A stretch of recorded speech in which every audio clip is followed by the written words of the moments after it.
There's a certain kind of pain that doesn't come from failure. It comes from never trying.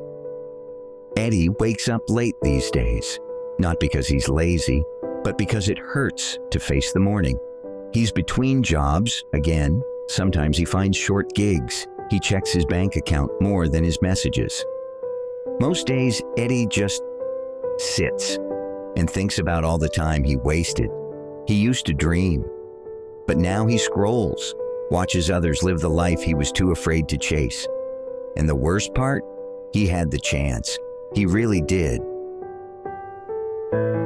His parents believed in him back then. He told them he wanted to become a pastry chef, to study it seriously, open his own bakery one day. They were excited. Even said they'd cover the cost of the course. Just focus on learning, they told him. But he waited, said he needed more time, more certainty, more something. The offer sat in his inbox for a year, and then it expired. Now his parents are retired. Their savings are for medicine, not dreams. They no longer ask about baking, and he no longer talks about it, but he remembers. The croissants he never learned to fold, the cafe he never tried to open, the quiet belief in his mother's eyes. That faded over time.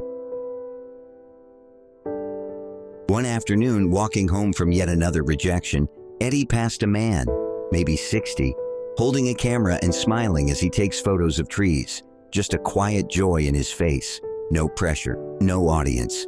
He watched him for a while. Then asked, "Photographer?" The man smiled. "Trying to be. Started last year." "Last year? You started this at 59. "Yeah, I always wanted one of these," he says, holding up the camera. Finally saved up and bought it. Figured, better than starting never. That night, Eddie lay awake.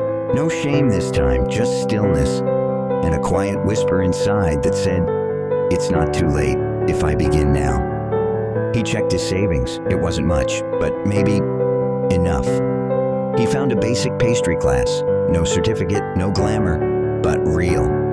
He clicked enroll.